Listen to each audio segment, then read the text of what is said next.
G20 से पहले मैं आपके राज्य की त्रासदी पर आपसे कुछ बातें समझना चाहती हूँ, पूछना चाहती हूँ, क्योंकि ऐसी त्रासदी कभी देखी नहीं थी हिमाचल प्रदेश ने। बहुत सारे पहाड़ी राज्यों के सामने चुनौतियाँ आती थी, खासकर जैसे अभी उत्तराखंड मुख्यमंत्री गए, वहाँ पर बहुत दुखद त्रासदियाँ ऐसी झेली उसने, लेकिन हिमाचल प्रदेश में इस बार जो हो रहा है, क्या समझ पा रहे हैं आप अलग-अलग जगहों पर जाकर? देखिए, इस बार 2 आपदाएँ आई हैं। जी। पहली 7 जुलाई से 11 जुलाई के बीच में हुआ। वो क्लाउड बर्स्ट के कारण हुआ। मनाली के पीछे क्लाउड बर्स्ट हुआ और बड़े-बड़े बोल्डर आए और उस समय 75,000 के करीब टूरिस्ट वहाँ फँसा हुआ था और 15,000 के करीब व्हीकल्स थी वहाँ। और जब आए तो पूरे रोड्स डिस्कनेक्ट हो गए। अब समस्या क्या थी उस समय कि क्लाउड बर्स्ट बहुत हो रहे हैं।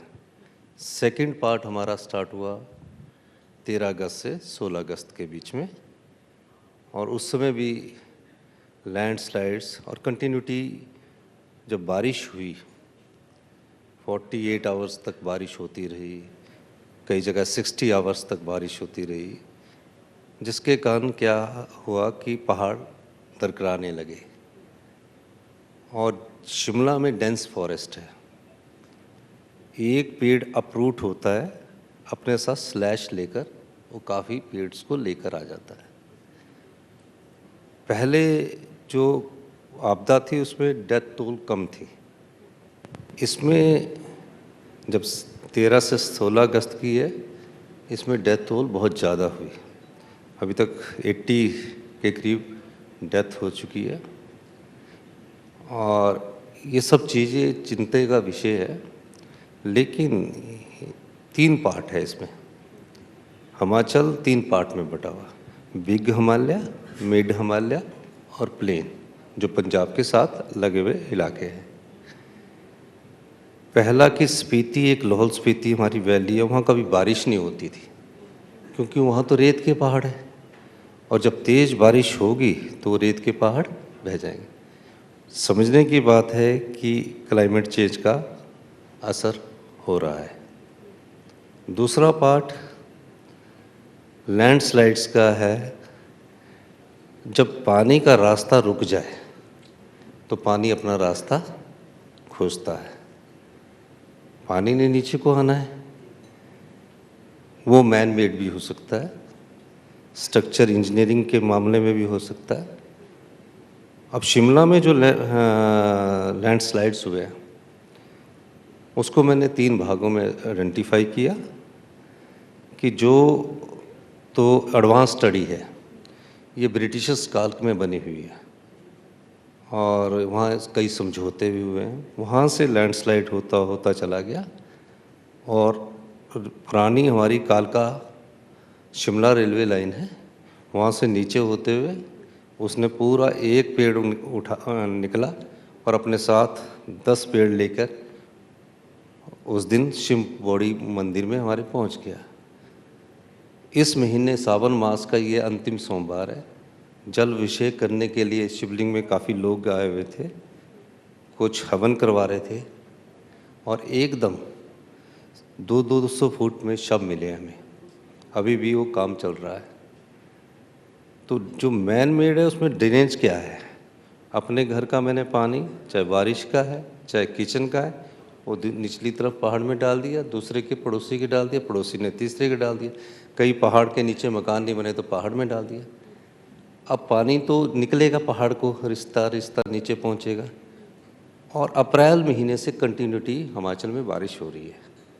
पहाड़ गिले थे, जब पहाड़ में कंटिन्यूटी में बारिश हुई तो लैंडस्लाइड्स हुए। फिर जो नेशनल हाईवे है, हमारे 22,000 किलोमीटर रोड्स बने हैं। लैंडस्लाइड्स पहाड़ का स्वभाव है, जब पेड़ कटिंग होती है तो जो उसका स्टेटा होता है उसको सेट होने के लिए समय लगता है और कम से कम हिल टेरेन में, चाहे उत्तराखंड है, हिमाचल है, नॉर्थ ईस्ट है, कहीं भी कोई भी यूरोपियन कंट्री ले लीजिए, उसका जब पहाड़ कटता है तो 4 से 6 साल वो सेटल होने में लेता है, पर लैंडस्लाइड्स ज़्यादा नहीं होते। कुछ जगह इंजीनियरिंग फॉल्ट भी है। आप पहाड़ को 90 डिग्री में काटोगे, पहाड़ गिरेगा। पहाड़ काटने के लिए आपको स्लोप वाइज चलना पड़ेगा। हमारे कई लिंक रोड ऐसे हैं जो अभी भी सेफ है, बहुत बड़े लिंक है, लेकिन जब हमने पहाड़ को 90 डिग्री में काट दिया तो उससे नुकसान हुआ। और जो रिस्टोरेशन वर्क है, हमने 48 आवर्स में 75,000 टूरिस्ट को निकाला, 15,000 गाड़ियों को निकाला, इवन खाने का भी इंतज़ाम किया। आपको कोई भी ऐसी खबर नहीं मिलेगी कि किसी होटल वाले ने नाजायज़ पैसे लिए। पानी की बोतल अगर 20 रुपए की थी तो लोगों ने 10 रुपए की दी। और आप कभी भी जाइए। नहीं, मैं भी शिमला से होकर भी आई हाँ हूँ जी। और जिस दिन ये आपदा आई थी उस समय कांगड़ा के क्षेत्र में मैं थी किसी दूसरे शूट के लिए सर। लेकिन ये मैंने देखा कि जैसे ही मलबा आता है वहाँ पर काम पे लग जाते हैं ताकि वो बाधित ना हो सड़क, और एक वैकल्पिक सड़क कम से कम खुली रहे। आपने कहा कि नेशनल इसको कैलामिटी अनाउंस किया जाए, एक राष्ट्रीय आपदा कहा जाए। प्रधानमंत्री से बात हुई आपकी इस बारे में? देखिए, देश के प्रधानमंत्री से बात हुई, गृह मंत्री जी से बात हुई, और फेडरल सिस्टम में ये हमारा दायित्व भी है। एक छोटी स्टेट जरूर है, लेकिन एक हमारी आवाज़ पहुंचाने का तरीका भी है। हमने उन सबसे बात की, लेकिन अभी कुछ केंद्र सरकार के नियम होते हैं, उन्होंने टीम भेजी है, असेसमेंट कर रही है, और हमें होप है कि इंटरिम रिलीफ हमें जल्दी मिलेगा। और इस संदर्भ में जो केंद्र सरकार के मंत्रीगण हैं उन्होंने भी हमसे बात की है। दूसरी मैं एक और बात बताना चाहता हूँ। ये पहली आपदा है 50 साल में हमारे जीवन काल में। हम शिमला में पले हैं, शिमला में बड़े हैं, जिसमें इतना बड़ा नुकसान हुआ है। लेकिन इस नुकसान में हिमाचल प्रदेश के किसी कोने से हाहाकार नहीं हुई। पानी के लिए हाहाकार नहीं हुई, कि लाइट के लिए हाहाकार नहीं। 48 घंटे के भीतर एक्स्ट्रा स्टाफ लगाकर हमने हिमाचल के लोगों को, टूरिस्टों को बिजली भी मुहैया करवाई, पानी भी मुहैया करवाया, और मोबाइल कनेक्टिविटी जहां हो सकती थी वो करवाई। आप देख रहे थे सड़क में से स्लैश उठाने वाले हमने 24/7 रखे। मंत्री क्या है, अधिकारी क्या है, जो भी हिमाचल की जनता है, वो सब एकजुटता का परिचय दे रही थी। यही सबसे बड़ी हमारी अतिथि देवो भव की संस्कृति है, और हिमाचल देवभूमि, ये मैं कहना चाह रहा था। एक मैं लोगों की बात आप तक पहुंचाना भी चाहूँगी, मुमकिन है आप तक पहुंची भी होगी। एक तो जो घरों में दरारें आई हैं, आप लोगों ने फ़ौरन मुआयना किया है और बताया है कौन से घर ख़तरे की जद में आ सकते हैं, तो घरों को खाली कर लिया जाए। उनमें से कुछ मोहल्ले ऐसे भी थे जहाँ पर लोगों ने कहा कि हमारे पास कोई ऑप्शन नहीं है कि हम कहाँ जाएँ। इन चीज़ों के बारे में सरकार विचार कर रही है इस समय? नहीं, ऐसा है, इनिशियल स्टेज में तो उनको शेल्टर्स होम्स में रहना पड़ता है। एकदम किसी के घर में दरार आई, उसको 24 घंटे में शिफ्ट करना है। और ये जो अभी हमारा एक घटना हुई जिसमें 2 व्यक्ति लापरवाही की वजह से के हमने सब निकाल दिए थे। एक आदमी सिर्फ इसलिए चला गया कि मुझे अपने पैसे लेने हैं स्लाटर हाउस में, जो घर गिर रहा था, जो घर गिर रहा है ना, उसमें 2 आदमी और अपनी जान गंवा बैठे। तो कई घटनाएं लापरवाही की वजह से भी हुई है। पर मैंने रिलीफ मैनुअल होता है एक सरकार का, उसमें परिवर्तन कर दिया। पहले क्या होता था कि 10,000 रुपया मिलते थे, किसी के घर में सिल्ट आ गई, अगर घर का कोई भी पोर्शन हिल जाए तो 10,000 से ठीक नहीं होता हो। अगर किसी के घर में पानी भी भर जाए, सिल्ट आ जाए, तो पूरे घर का मलबा पूरे घर की तस्वीर को खराब कर देता है।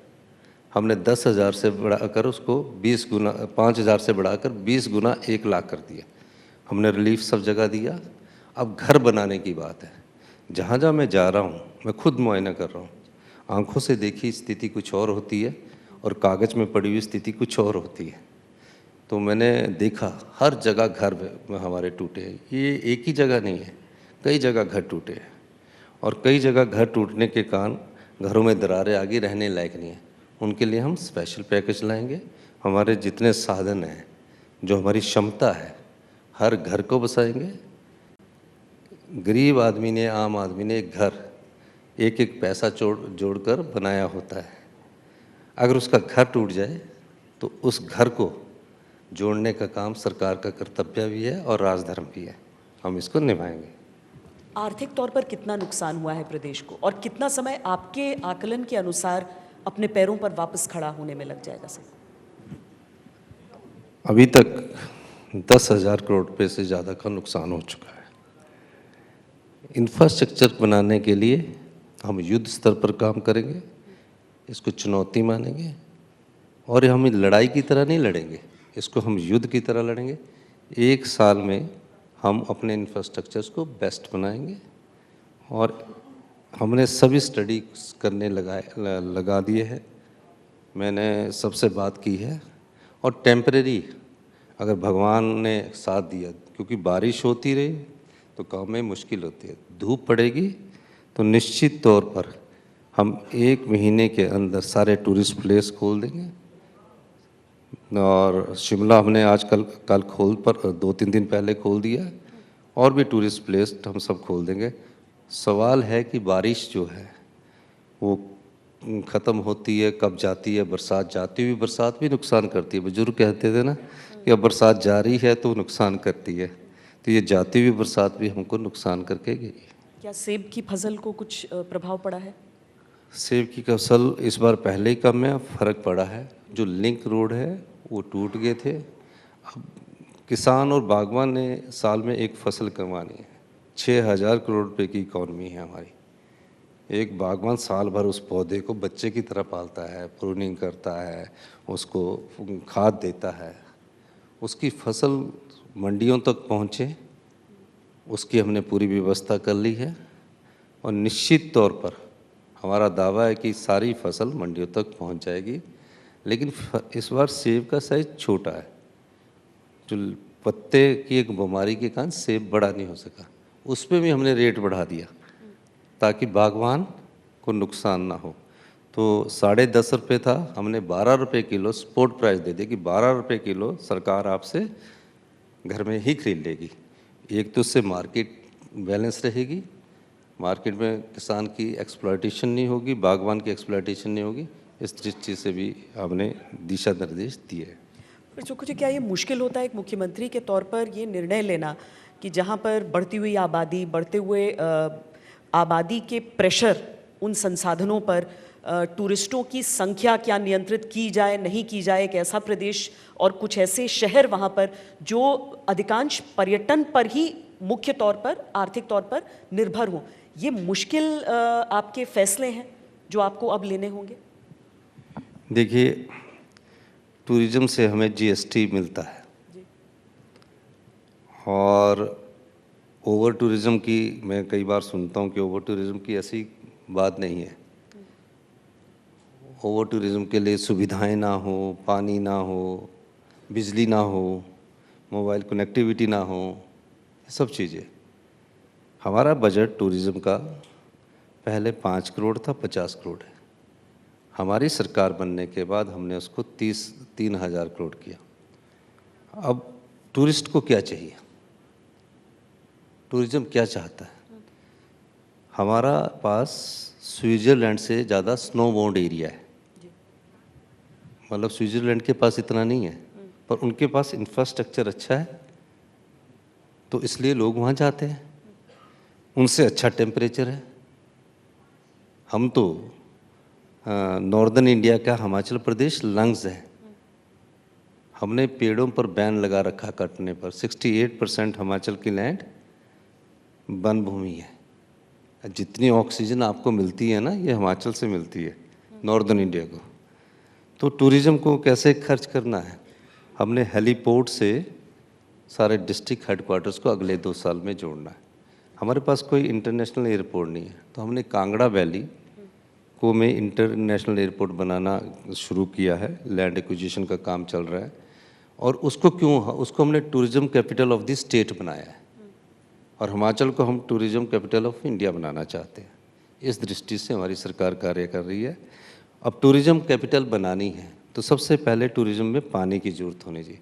वातावरण वैसा होना चाहिए। अब दिल्ली की एसी की दीवारों से निकलकर अगर वहाँ भी एसी में रहना है तो उस चीज़ का क्या फ़ायदा? अगर वो जाए तो ये देख के आए कि फ्रेश होके आए। तो हमारी सरकार इससे भी दृष्टि से भी काम करे, क्योंकि कांगड़ा वैली में हमारे पास 100 किलोमीटर्स की वाटर बॉडीज़ है, टेम्परेचर 24 डिग्रीज़ है, 12 महीने की बर्फ़ उसके ग्लेशियर्स में हमारे पास है। तो अगर अच्छा एयरपोर्ट होगा तो अभी काफ़ी लोग वहाँ इन्वेस्ट भी कर रहे हैं, तो हम वहाँ टूरिज़्म को डेवलप करेंगे। शिमला ब्रिटिशर्स काल से राजधानी रहा है तो वो वैसे ही डेवलप है, मनाली वैसे ही डेवलप है। तो हमारे नए स्पॉट्स बहुत हैं। अब क्या होता है कि सिटी की टूरिज़्म में जाना चाहते हैं लोग। अब मनाली चले गए तो मनाली के शहर के इर्द गिर्द रहना चाहते हैं, लेकिन अब गांव में बहुत ज़्यादा होम स्टे बन गए हैं। तो आप डिसेंट्रलाइजेशन ऑफ हाँ, टूरिज्म के जरिए, सारी जगह के डिसेंट्रलाइजेशन हम कर रहे हैं। क्योंकि आखिरकार आबादी जाती है, भले आप उसको सुविधा देते हैं लेकिन वो दबाव डाल रही है वहाँ पर। जैसे अब हम मान लीजिए गंगोत्री ग्लेशियर तक ट्रैक अगर जाना चाहते हैं तो दिन में निर्धारित है कि 150 से ज़्यादा लोग नहीं जा सकते हैं वहाँ तक, क्योंकि आपके शरीर की भी जो गर्मी है वो भी उस वातावरण को वहाँ नुकसान पहुँचाती है। तो आपके हिसाब से अगर सेंट्रलाइज हो जाए टूरिज्म। डिसेंट्रलाइज तो हम कर ही रहे हैं जी। और टूरिस्टों को भी वहाँ एक्सेप्टेबिलिटी में लाना पड़ेगा, एनफोर्स नहीं करना पड़ेगा कि नहीं ये स्पॉट आपके लिए अच्छा है, आप यहाँ जाके आइए। जब एक बार टूरिस्ट जाके वहाँ पाएगा कि ये उससे अच्छा है तो वो टूरिज्म की कोई बात नहीं होगी, तो वो दूसरी तरफ तो आप फिलहाल वहाँ की परिस्थितियों के बावजूद आप लोगों को ये भरोसा दे सकते हैं कि आप बहुत जल्दी, जैसे ही मौसम ठीक होता है, आप राज्य को वापस अपने पैरों पर खड़ा और पटरी पर ला सकते हैं? नहीं, निश्चित तौर पर आज हमारा टारगेट है कि हमने अपना मनाली वाला रोड खोलना है, हम लाएंगे। और एक भी टूरिस्ट इस आपदा में अपनी जान नहीं गंवाई। किसी ने गंवाई होगी तो लापरवाही से गंवाई होगी। एक भी टूरिस्ट, चंद्रताल में मैं आपको एक इंसिडेंट बताना चाहता। एयरफोर्स ने इनएबिलिटी शो की फर्स्ट सॉर्टी के बाद कि हम वहाँ से इनको निकाल नहीं सकते, पुणे के, कर्नाटका के, महाराष्ट्र के चंद्रताल में। अब मैंने एयरफोर्स के पायलट से बात की, सॉर्टी में जो आए उनसे बात की, कहते कि हमारी लाइफ को कोई बात नहीं है, लेकिन वहाँ हेलीपैड नहीं है और एक्सीडेंट होगा। -4 डिग्री टेम्परेचर में 4 से 6 फुट बर्फ़ में हमारी सरकार ने 2 मंत्री भेजे जेसीबी में बैठाकर। जेसीबी में बैठा के भेजे। 14 किलोमीटर के रोड को खोलना था। होता क्या था कि उस 14 किलोमीटर में रोड ही नहीं रहा। या तो एयरलिफ्ट हो सकते हैं, एयरलिफ्ट ने, एयरफोर्स से तो बड़ी कोई सेना नहीं है। उन्होंने बोला कि हमारी लाइफ की कोई बात नहीं, जो टूरिस्ट लाएंगे वही नहीं बच पाएंगे, और जो हमारे भेड़ बकरी पालक वो बैठे हुए थे। अब फैसला किया हमने कि मंत्री जाएंगे। मैं सेटेलाइट फ़ोन था वहाँ, सेटेलाइट फ़ोन से मेरे साथ उन्होंने रात के 3 बजे कॉन्टैक्ट की कि हम पहुँच गए हैं, और उनको निकाला। 290 पर्यटक थे जिसमें सब थे। अगर एक दिन भी लेट हो जाता तो मिसहैपनिंग हो सकती थी। खुशी के मारे उनको निकाला। तो मैं ये बात इसलिए कहना चाह रहा हूँ कि हमारे लोगों में वहाँ झील थी, वहाँ के लोकल लोगों को इकट्ठा किया -4 डिग्री में। मैं खुद उन मंत्रियों को छोड़ने गया और सैटेलाइट से हम लगे रहे। कोई आपको उनके वीडियो क्लिप भी देंगे।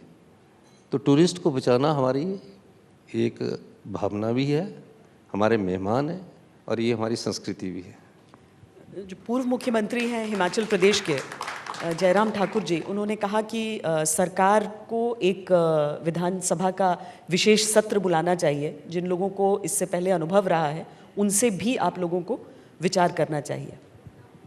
बारिश का क्या अनुभव होगा? अब पूर्व मुख्यमंत्री जी को ये पूछना चाहिए। वैसे आपने सवाल किया, मैं अभी राजनीति नहीं करना चाहता, पर आपका सवाल का जवाब देना मेरा दायित्व है। उन्होंने ये सुझाव दिया है। उन्होंने सुझाव दिया, विधानसभा सत्र होता है, पूरा प्रशासनिक अमला विधानसभा सत्र की तैयारी में लग जाएगा, पूरी पुलिस विधानसभा सत्र की तैयारी में लग जाएगी। अब लोगों को बचाए, लोगों के लिए पानी की सुविधा दें, वो तो सब हमारे क्वेश्चन के आंसर देते रहेंगे। तो सबसे पहले आपदा से जो पीड़ित लोग हैं उनको बचाना है। विधानसभा सत्र तो होना ही है, 10 दिन बाद हो जाएगा। अब क्या डीसी से सवाल पूछना, डीसी को सड़क पर खड़ा होना है, एसपी को सड़क पर खड़ा होना है, लैंडस्लाइड्स हो रहे हैं, पुलिस की हर जगह ड्यूटी लगानी है कि यहाँ 4 पुलिसकर्मी लगे। छोटा सा स्टेट है, 75 लाख की हमारी आबादी है, कितना बांटेंगे? तो उन्हें ये सवाल करना, विधानसभा सत्र होगा, विधानसभा सत्र में कोई कमी नहीं रहेगी, लेकिन इस समय आपदा से जो प्रभावित लोग हैं उनको बचाने का हमारा दायित्व है। विधानसभा में तो आपने राजनीति करनी, हमने राजनीति करनी, आपने हमको बोलना दोषी, हमने आपको बोलना, वो होता रहेगा। लेकिन प्रशासनिक और पुलिस कर्मियों को इस समय अपना कर्तव्य करने दीजिए, उसके बाद विधानसभा सत्र भी बुलाएंगे, कोई इसमें दो राय नहीं। सर, जब लोग इस तरह की आपदा से प्रभावित होते हैं, बहुत सारी बातें आपस में भी होती हैं, सबकी अपनी अपनी थ्योरी होती है। कोई कहता है कि ये 4 लेन हाईवे बन गया उस वजह से हो रहा है, कोई कहता है कि अनियंत्रित विकास हो रहा है, कोई कहता है बाहर से लोग आकर बस जा रहे हैं। क्या इन चीज़ों को, इस आपदा के एक बार आपका रेस्क्यू रिलीफ सब पूरा हो जाता है, फिर उन शहरों के विकास को एक नए नज़रिए से एक कहें कि पर्यावरण के अनुकूल विकास की दृष्टि से आप लोग आकलन करेंगे? देखिए, 4 लेन ने भी बनना है, सड़कों ने भी बनना है। 4 लेन कैसे बने? जब कालका से शिमला है रेलवे लाइन बरसरी थी, तो ब्रिटिश ने, अंग्रेजों ने क्या कहा है, 103 टनल बनाई। इसमें कितनी बनाई? 103 टनल। क्यों बनाई? इसलिए कि पहाड़ कटेंगे, स्लैश आएगा, रेलवे लाइन रुक जाएगी। तो 4 लेन बनाने के लिए हमें टनलिंग पर जाना पड़ेगा। अगर हम टनलिंग में पहाड़ में जाते हैं, ये सोचते हैं कि टनलिंग की कॉस्ट ज़्यादा आएगी और हम पहाड़ काट के जाएं, तो उससे पहाड़ को भी नुकसान है, सेटल होने में टाइम लगेगा। 4 लेन हमारे कोई ज़्यादा 4 लेन नहीं बन रहे, हमारे तो 2 ही 4 लेन है। एक 4 लेन है सोलन से परवाणु, वो पता नहीं किस स्ट्रक्चर इंजीनियर ने पास किया, कितने किलोमीटर पर आवर के हिसाब से। मैं तो NHI के वैसे बोलना नहीं चाहिए, आप भी चलिए, 30 कोई स्पीड में गाड़ी जा ही नहीं सकती, 4 लेन बना दिया उसी को काट के। कोई जगह स्ट्रक्चर इंजीनियरिंग, परमाणु सोलन, स्ट्रक्चर इंजीनियरिंग का भी डिफेक्ट हो जाता है। जब हमारी DPR बनती हो उस समय सेंसिबल तरीके से हमें टनलिंग पर जाना चाहिए। अंग्रेज ऐसे तो नहीं थे। और दूसरा जो आपने बोला कि अनियंत्रित भवनों का, इसमें एक बात ज़रूर है कि हमें स्ट्रक्चर इंजीनियरिंग पर जरूर जाना चाहिए। पहले ये देखना चाहिए कि जहाँ हम कोई बिल्डिंग बना रहे हैं उसका स्टेटा हार्ड है कि नहीं है, फिर उसकी जो प्लिंथ लेवल है उसमें उतनी लोड बीरिंग कैपेसिटी है कि नहीं है। यानी कि जो पिलर गाड़ा, अगर उसकी स्ट्रेंथ ही 2 मंजिल की है और आप उसमें 4 मंजिल का लेंटर डाल दोगे तो गिरेगा। तो उसकी स्ट्रक्चर इंजीनियरिंग पर ध्यान देने की ज़रूरत है। ब्रिटिशर्स ने, अंग्रेज़ों ने, जिस सचिवालय में मैं बैठता हूँ, फाउंडेशन पर 8 स्टोरी बिल्डिंग बनाई, एडवांस्ड स्टडी 8 स्टोरी है, और रेलवे बोर्ड बिल्डिंग 9 स्टोरी है। हमारे इंजीनियर ने हाई कोर्ट की बिल्डिंग 12 स्टोरी बनाई। क्यों? क्योंकि उसकी स्ट्रक्चर इंजीनियरिंग अच्छी थी। अब क्या होता है, जैसे जैसे आर्थिक समृद्धि आती है, जब आम आदमी के पास पैसा आता तो सोचता है एक घर बनाऊं अच्छा सा, और घर बना के वो क्या करता है कि स्ट्रक्चर इंजीनियरिंग नक्शा पास करवाया और उसके बाद उसने कहा कि इसको बनाइए। जब वो बनता है तो उस समय ये नहीं देखा जाता कि इस पिलर और इस लेंटर में कितनी स्ट्रेंथ है, हम उसको लागू करेंगे जिसके कारण उनके जीवन को खतरा ना हो। बड़े बड़े होटल बने हैं, 8-8, 10-10 स्टोरी बनाई है, उनकी इंजीनियरिंग वर्क्स अच्छा है। तो इसलिए हमारे इंजीनियरिंग वर्क में डिफेक्ट्स है, कुछ हमारे में भी डिफेक्ट है कि हम सोचते कि मेरा घर साफ रहे, दूसरे के घर में जाए। तो वो चीज़ों को भी हमें सोचना पड़ेगा कि पहाड़ में ड्रेनेज होना जरूरी है। ये समझाने की बात है, क्योंकि पहाड़ के पानी ने निकलना है। अगर उसके नाले चौक नहीं होंगे, नाला हम में नहीं घुसा, हम नालों में घुस गए, नदी हम में नहीं घुसी, हम नदी में घुस गए। नदी ने अपनी कोर्स बदलना ही है। अब मैं आपको कांगड़ा वैली की एक और बात बताना। लेकिन कांगड़ा वैली की आप बात बताएं उससे पहले, चूंकि आप कंस्ट्रक्शन की बात कर रहे हैं, आपका एक बयान बहुत विवादों में आया अभी, जब आपने बिहारी आर्किटेक्ट्स करके, मतलब मुझे समझ ही नहीं आया कि कहाँ से आया ये बयान। मैंने तो दिया ही नहीं। कोई वीडियो आपके पास? ये आपने ऐसा कोई बयान नहीं दिया मैं है। तो दिया ही नहीं। ये तो एक अखबार ने, एक चर्चा हुई कि मैंने इनको पैसे दिए कि यार मेरा मकान बना देना। हाँ। इस मकान को मैंने किसी कॉन्ट्रैक्टर को दे दिया, उसने देखा नहीं, स्ट्रक्चर इंजीनियरिंग देखे, उसने फटाफट मकान मार के अपने पैसे लिए और चला गया। वो ना बिहारी और हिमाचली कोई भी ठेकेदार हो सकता है। आपने किसी क्षेत्र विशेष ये को नहीं, नहीं बोला। मैंने तो ये मेरे तो आपके पता नहीं कितने न्यूज़ चैनल आगे बिहार, मैंने तो कभी ऐसे बात की नहीं है। और जो कांगड़ा में अभी हमारे को बाढ़ का सामना करना पड़ा, वो बीबीएमबी के कारण करना पड़ा है, जिसके कारण पंजाब को भी नुकसान हो रहा है। जो अभी पंजाब में हो रहा है ना, ये इसलिए हो रहा है कि बांध से जो पानी छोड़ा गया है वो 50,000 क्यूसिक छोड़ना था, छोड़ दिया 1.5 लाख। नदी ने रास्ता बदला, 1.5 लाख से नदी ने रास्ता बदला। हमारे 2 विधानसभा क्षेत्र है, इंदौरा जो पंजाब के साथ, फतेहपुर, और पंजाब में बह गए। पंजाब में आज उसी के कारण नुकसान हो रहा है। जब डैम से पानी छोड़ते हैं, उसकी स्पीड इतनी ज़्यादा होती है तो नुकसान होता है। G20 इस बार जब पूरे देश में के अलग अलग शहरों में उसका आयोजन हुआ, हिमाचल प्रदेश में भी धर्मशाला में एक बैठक हुई थी, आपको लगता है कि अलग अलग राज्यों तक इतने बड़े अंतर्राष्ट्रीय आयोजन की अगर बैठक दी गई तो उससे फ़ायदा हुआ, या फिर आपको ये केवल ऑप्टिक्स लग रहा है शायद? नहीं, देश के अलग अलग राज्यों में जब विदेश के लोग जाते हैं, वहाँ की संस्कृति को देखते हैं, वहाँ के खान पान को देखते हैं, वहाँ के वातावरण को देखते हैं, तो देश को फ़ायदा होता है। अच्छा हुआ? अच्छा होता है। नहीं, आयोजन तो बहुत ही अच्छा था, धर्मशाला वाला भी, हर जगह जहाँ पर हुआ है। पर G20 ने इनको टोपी पहनाई तो उन्होंने बड़े गौर से देखी, हमारा कल्चर भी किया उनके पास। जी। अच्छा, जी। इससे फ़ायदा होगा, इससे पर्यटन का भी, एक तो ये भी, और दूसरा पर्यटकों का विश्वास वापस होना। जैसे जब आप कुछ तस्वीरें देख लेते हैं टीवी पर और वो तस्वीरें बार बार दिखती हैं तो थोड़ा सा डर भी लगता है, पर उन लोगों को आप क्या विश्वास इस समय दे पाएंगे? देखिए, हादसे सभी दर्दनाक होते हैं, भयावह होते हैं, डरावने होते हैं, लेकिन सीख तो हमने लेनी है। जीवन तो उसने जीना है जो वर्तमान में रह रहे हैं, और भविष्य की पीढ़ी को अच्छा करके देना है। अतीत तो चला गया, तो हमको इनसे सबक सीखना है। अब जैसे मैं एक शिव मंदिर में गया, मैं खुद गया, लेंटर पर मैंने देखा, तो मैं देख रहा था कि एक कमी थी कि अगर हमारे पास बड़ी क्रेन होती तो हम पूरा लेंटर उठाकर दूसरी जगह रख सकते थे। तो हमने सीख ली, हमारे पास क्रेन ही नहीं थी बड़ी।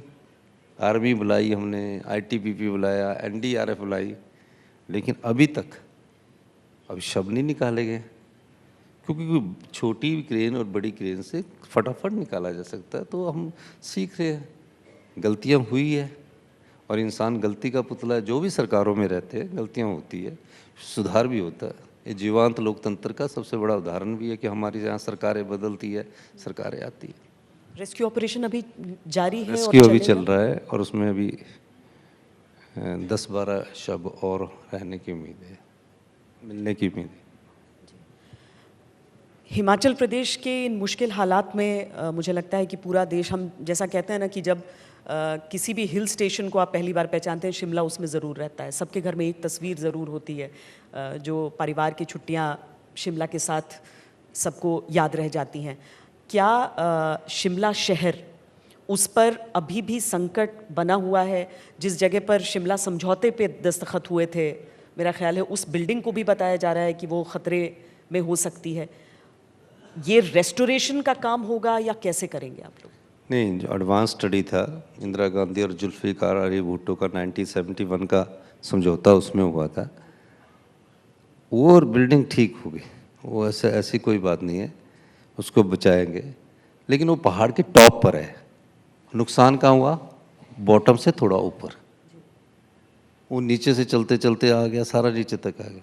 और जो डेड बॉडी मिली है वो कोई 200 मीटर दूर मिल रही है। और ऐसी कुछ चीज़ों को मैं बयान नहीं करना चाहता कि कैसी कैसी बॉडीज़ हमें मिली है। और लेकिन एडवांस स्टडी हमारा हेरिटेज प्रॉपर्टी है, सचिवालय हमारा हेरिटेज प्रॉपर्टी है। First and oldest municipal corporations before independence Shimla municipal corporation है, वो हेरिटेज प्रॉपर्टी है। ये जो नुकसान हुआ है, जहाँ ये बिल्डिंगें गिरी है, ये बिल्डिंगें वहाँ गिरी है जहाँ मुझे कुछ लगता है कि वहाँ टाउन एंड कंट्री बनाने के नियमों में कि कहीं अवहेलना हुई है, जो मुझे लगता है। और इंजीनियरिंग का कोई उसमें सहारा नहीं लिया। कई बार गरीब आदमी क्या करता है कि चुनता रहता है, एक लेंटर में दूसरा लेंटर डाल देता है, तीसरा समीक्षा करेंगे आप लोग इसके नहीं, बाद? समीक्षा करके ऑर्डर दे दिए गए हैं कि स्ट्रक्चर इंजीनियरिंग जरूरी है, ड्रेनेज का प्रबंध करना जरूरी है। और शिमला शहर अब ओवर क्राउडेड है, अब बहुत ज़्यादा वहाँ हो गया। हम आउटर एक नया 75 साल हम एक नया शहर बनाने की सोच रहे हैं कि 75 साल से हमारा जो हिल स्टेशन है उसकी जगह नया शहर बनाना है। उस बारे में हमारी वार्तालाप हो रही है। तो उसमें बिल्कुल इंफ्रास्ट्रक्चर हो और अच्छा रहे, टूरिस्ट बहुत तादाद में आए, अपनी बुढ़ापे की ज़िंदगी तो वहाँ बिताए आराम से, ताकि उन्हें अच्छी लाइफ भी मिले। और हम उस दृष्टि से काम भी कर रहे हैं। ओल्ड एज होम रिजॉर्ट बना रहे हैं, बुजुर्गों के लिए अलग से रिजॉर्ट बना रहे हैं जहाँ उनको सब सुविधा मिले, सारी बाग मिले। अभी किस पर काम चल रहा है। पूरे देश की प्रार्थनाओं में हिमाचल प्रदेश है। आप यहाँ पर आए, बहुत बहुत धन्यवाद आपका। बहुत बहुत धन्यवाद, थैंक यू।